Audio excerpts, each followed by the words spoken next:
Alright, we ran into some problems with our truck, and it's not looking good. What the problem is we've had problems with this fucking front end since we've had it. Okay? Alright, first we had problems with the cross member. Then we had problems with the motor going in. Then we had problems with the rack and pinion fitting. Now we got problems with the shocks.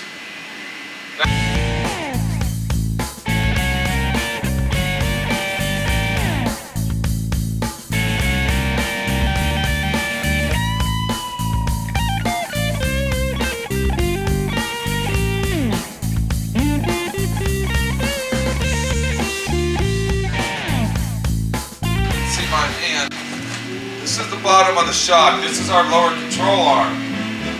So what we got to do is we got to cut these tubes, okay, where the shock bolts through off, and put them on the top of our control arm. Why, you're asking?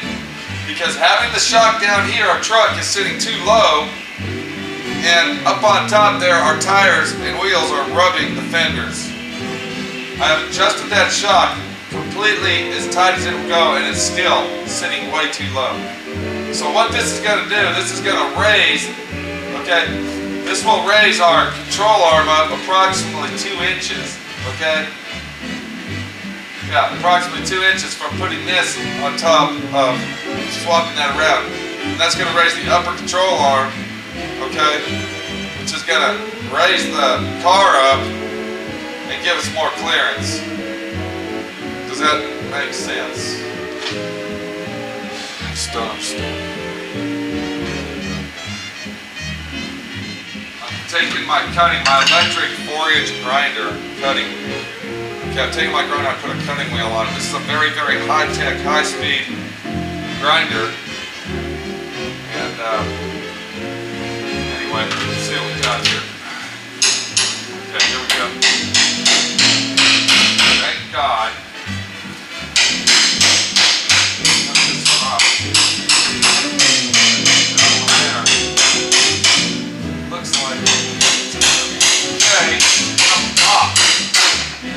Always wear your safety protection when you're doing a job like this. Now I got to grind that off, I'll clean it up, and I got to weld it. I got to put this right exactly in the same spot, but it's going to be on the top up here, see? So, see if I can cut this one and not get that crap all over my camera.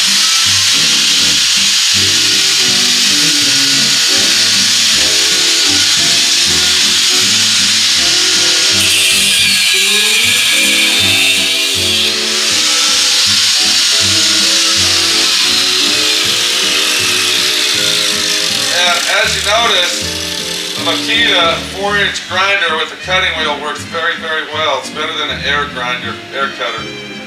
So remember that. Knock this one out. Move our shock.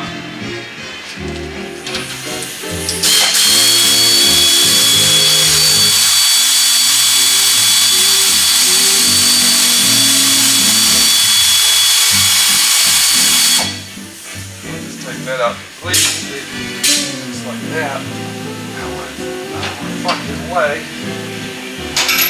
Okay, there we go. Don't lose our washer. Don't want that. Alright, so let's get that out of there. There we go. Now we can go ahead and knock that insert out of there with our hammer.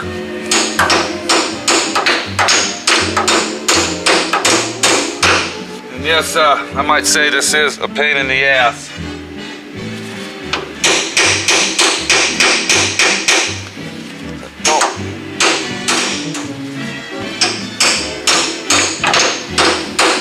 Come off of there.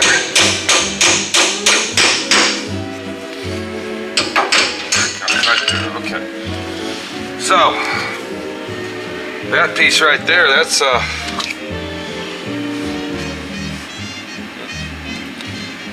what we got to do, see? So now what we'll do is we'll go ahead and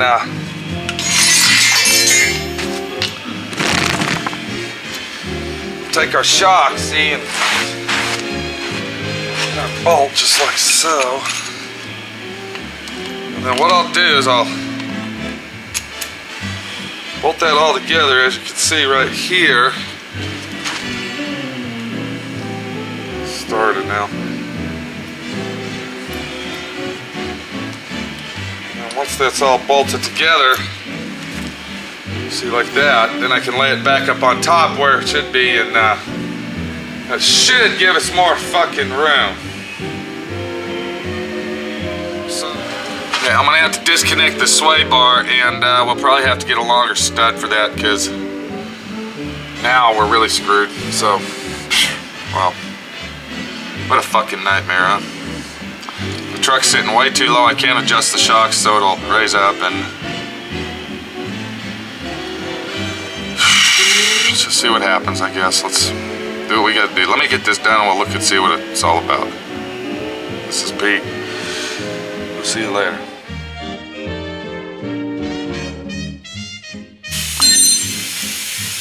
What are you doing, Pete? Well, first of all, you're gonna have to come over here and get down here like that, or over here somewhere. Alright, what we did, I'm gonna do a recap on it. And anyway, I went ahead and the lower shock mount, I actually took it off the bottom and put it on the top. I don't know if you can see it in there. Can you see that in there? And what that did, that actually raised, that lowered our suspension down approximately 2.5 inches. Because what was happening, okay, I think everybody saw it. I think what was happening is the suspension was up in the fender well too far, and the tire was about this far away from the fender. So what I had to do is I changed the geometry of the suspension, and I actually brought the suspension down farther. And since we have a sway bar on here, now I got to change out basically how much it changed. That's how much I lowered it. Wow. Okay. So what I'm doing now is I got to finish. I'm just finishing up on it, and getting all the suspension back in it where it's supposed to go. If we can do that, we'll be looking good. And on this one here, I might have to take the Okay, so this was actually the spacer that we were using. Can you see that? Yeah. But we have to go with this one because we changed the geometry of our suspension. Now, once all the weight's on it, of course, all this will go up in there and it'll be flat. Okay? So I had to make a new spacer. And then, of course, I just fucked up, see? This actually just turned around. And I'm trying to do all this without taking the upper control arm off, see? It's binding control arm area. And right now it's a pain in the ass putting this on, this control arm deal, because this, but not the control arm, fucking sway bar. But I'll be happy that the sway bar's on there once we get it all on. And I go ahead and put that in there. And I take the other rubber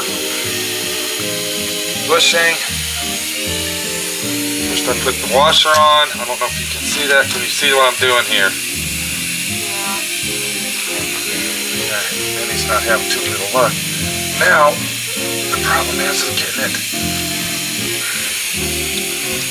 on the lower control arm. See, and it's gonna be hard. And more than likely, I'm gonna have to.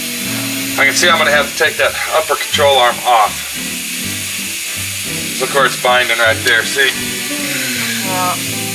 But the problem we have is it went on fire.